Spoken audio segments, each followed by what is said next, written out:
One of my favorite scenes in this movie is when you sit Dick down and you talk about the plan. It's just such an intense moment, so can you tell me about preparing for that? And is it a moment where you gotta stick to the script, or do you get to play around at all? You know, that one was really fun to do. That was my first scene I shot, but I didn't know it was gonna be Lynne's introduction, because in the original script there was like a 20-page, 20-minute where we met Dick and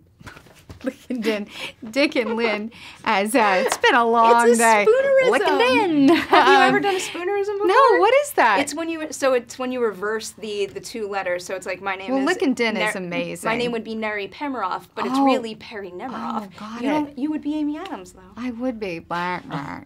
It's just that's suiting.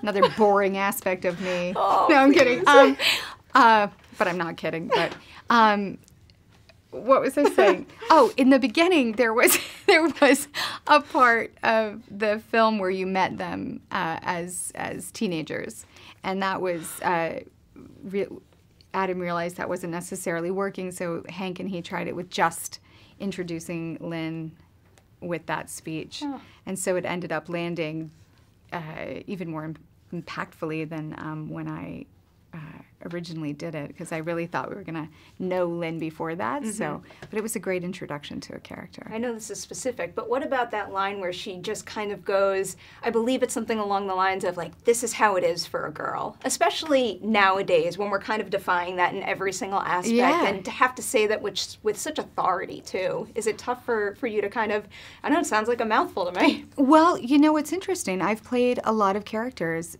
coming in that generation, so it's something I've studied at length. I read a lot of literature on that time, and they're really how Lynne thought those are the options she thought she had, and it's a positive change we're making, and I hope we continue in that direction.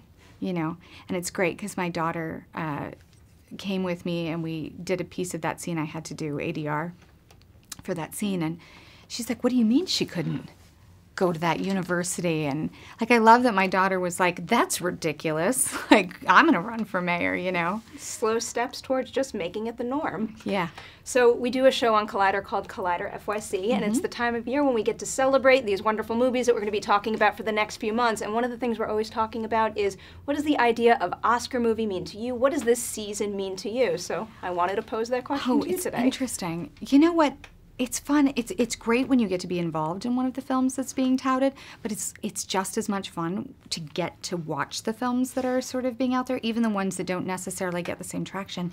It's wonderful to see the diversity of films being included this year. We've got so many films in the conversation, and that are amazing. I mean, we've got Black Panther, we've got Mary Poppins Returns. It's like so cool. That is precisely why I love my job, and particularly award season. Yeah, I mean, and to bring attention to so many different types of films. I mean, there's a film out there right now. I mean, and you get to see films you might not have seen. I saw film Nancy. Have you seen this film? It's funny. I'm gonna go watch Nancy. Go see Nancy. After this. Amazing performances, you know, funny. and a very quiet film, a very different film than sort of some of the films that are being talked about. But during award season, you get an opportunity to see all these amazing films. So yes, I'm excited. Yeah, I'm excited to see all these films.